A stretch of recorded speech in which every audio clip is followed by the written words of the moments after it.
আমি জয়েশ ল। আমাদের নাট্যদল নেতাজিনগর সরস্বতী নাট্যশালা প্রতি বছরের ন্যায় এবছরেও তাদের নাট্যোৎসবের আয়োজন করেছে, যার নাম সরস্বতী নাট্যোৎসব।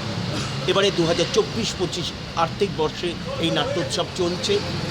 সর্বপ্রথম বলে রাখি যে আমার গুরু শ্রদ্ধেয় শ্রী রমাপ্রসাদ বণিক আমাদের এই দলের নামকরণ করেছিলেন নেতাজিনগর সরস্বতী নাট্যশালা।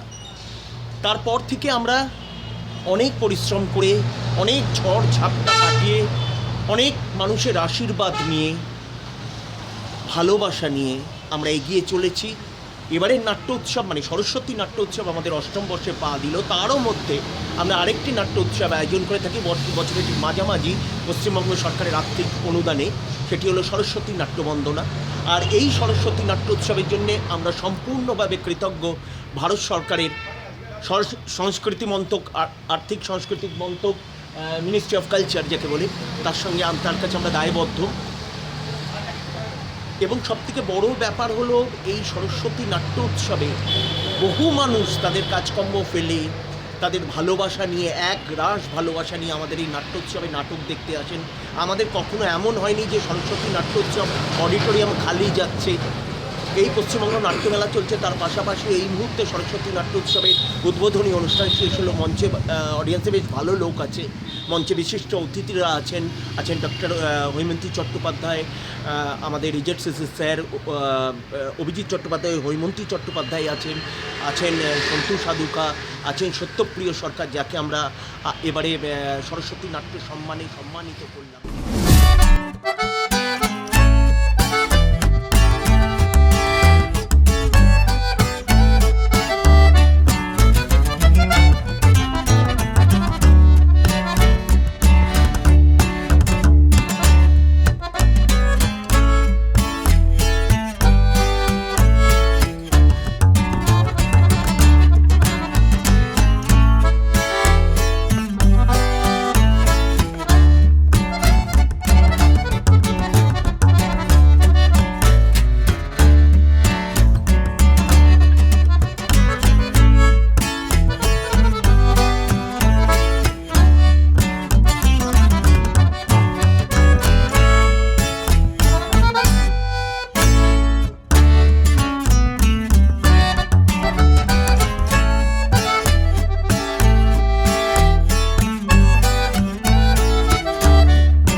বর্তমানে শহর কলকাতায় বা বাংলায় নাটকের একটা রমরমা বাজারই চলছে। আমি বাজারই বলবো, নাট্যপ্রেমীরা আবার ফিরছেন।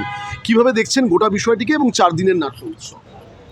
অবশ্যই নাট্যপ্রেমীরা ফিরছেন, এটা তো একটা মানে আমাদের কাছে একটা ভীষণ ভীষণ আনন্দের কথা, এবং এর থেকে ভালো কিছু হয় না। কারণ সমাজে এখন কি বলবো, যেই পরিবেশ পরিস্থিতির মধ্যে দিয়ে চলছে, থিয়েটারের কাছে মানুষ আশ্রয় নিক বা থিয়েটার আশ্রয় দিতে পারবে, এর থেকে পারছে, এটা তো একটা অসাধারণ বিষয় বলবো। আর 4 দিনের নাটকের উৎসব হচ্ছে। সরস্বতী নাট্যশালা সারা বছর ধরে তাদের কাজ করে, ভালো নাটক পরিবেশনা করে, দর্শকের কাছে তাদের একটা নিজের জায়গা আছেই।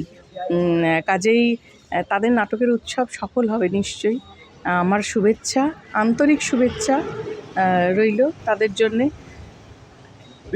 এই নাট্য উৎসবে আজকে অর্শের যিনি কর্ণধার তিনিও এসছেন, প্রভাত চ্যাটার্জি, তিনিও আগামী দিন এই নাটককে OTT প্ল্যাটফর্মে নিয়ে আসেন এবং নাটক নিয়ে তার নানা চিন্তাভাবনা, অপন থিয়েটারে কাজ করা। কি বলতে চাইবেন তার উদ্দেশ্যে, কিভাবে দেখছেন? OTT প্ল্যাটফর্মে এলে শুধুমাত্র মঞ্চের মধ্যে সীমাবদ্ধ থাকবে না, এই প্রচেষ্টা নানান জায়গায় নানানজন নানানভাবে করছেন। ইতিমধ্যেই আমরা দেখতেও পাচ্ছি তার প্রতিফলন। এইটা হলে নাটকটা আরও মানুষের কাছে পৌঁছে যাবে, আরও দর্শক, শুধুমাত্র ধরুন আজকের কলকাতার দর্শক নয়, এই থিয়েটারটা অনেকেই দেখতে পাবেন, গোটা ভারতবর্ষের মানুষ দেখতে পাবেন, বা তার বাইরেও যে মানুষজন, পৃথিবীর মানুষজন দেখতে পাবেন, এবং বাংলা থিয়েটার আরও সমাদৃত হোক মানুষের কাছে। দিদি, শেষ প্রশ্ন, আর্শের আবার সেক্রেটারি আপনারই, আমি যদি ভুল না বলি, বন্ধু সুমিত চৌধুরী, তিনি একজন নাট্যপ্রেমী এবং নাট্য পরিচালকও বটে। তিনিও অনেক কিছু নাটক করছেন, আজ তিনিও উপস্থিত আছেন। কি মেসেজ থাকবে তাকে?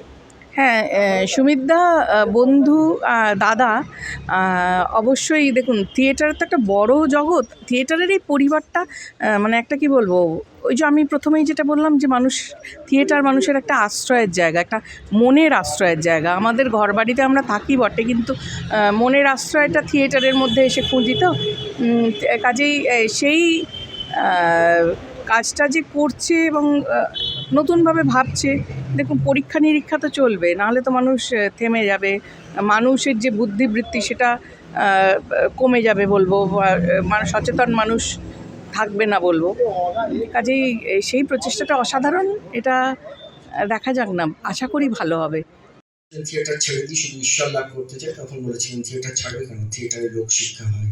এই যে কথাটি একটি মূল বেদ বাক্যের মতো আমাদের, শুধু আমাদের না, সারা পৃথিবীব্যাপী যারা থিয়েটার কর্মী তাদের মধ্যে এটি সঞ্চালিত হয়েছে, এই ভেবে যে থিয়েটারের দ্বারা সমাজ পরিবর্তন তো হয়ই এবং লোকশিক্ষা একটি বিশালভাবে হয়।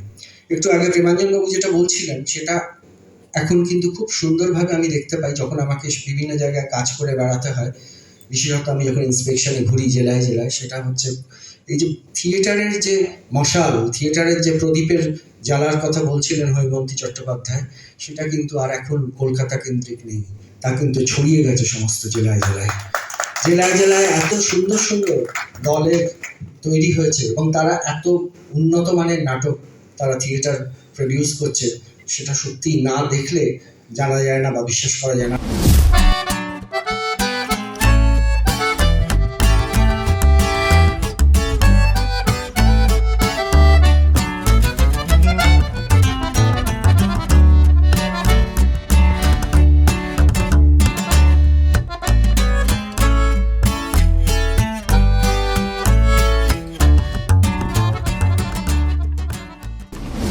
সরস্বতী নাট্যশালা, নেতাজি সরস্বতী নাট্যশালা আমাদের বন্ধু দল, জয়েশ ডিরেক্টর, বহুদিন আমাদের পরিচিত বন্ধু, বহু কাজ আমরা একসঙ্গে করেছি। এই নাট্যশালাতে আমিও অভিনয় করেছি একটা সময়, একটা প্রোডাকশন।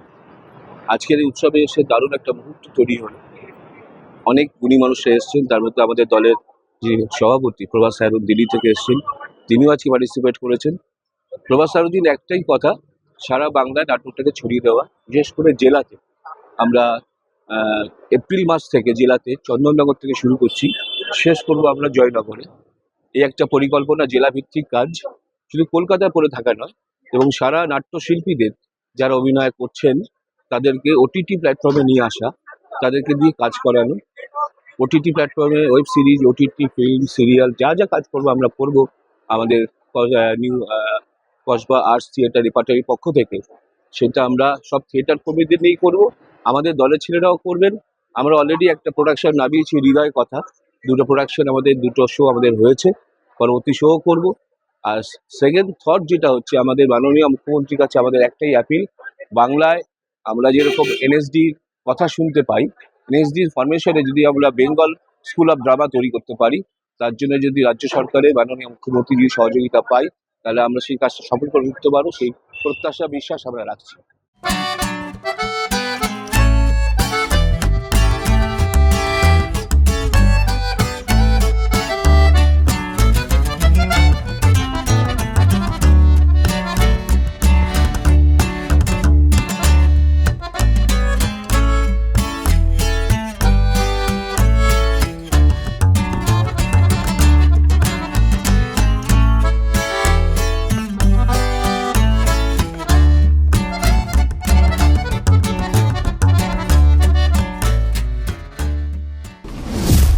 कि यहाँ पे हब इसलिए बनाना चाह रहा हूँ कि यहाँ जो है, मैं जो भी देख रहा हूँ यहाँ पे अनेक शिल्पी लोग हैं, बहुत अच्छा यहाँ से लोग उठ करके बाहर जाते हैं। तो मैं चाह रहा हूँ सीएम साहब से बस एक ही विनती है कि मुझे यहाँ हब बनाने के लिए हमें अनुमति दें, ताकि मैं अच्छा कलाकार, अच्छा जो शिल्पी है वो यहाँ से बन के निकले। मेरा यही सब मैंने मुख्यमंत्री साहिबा से विनती है।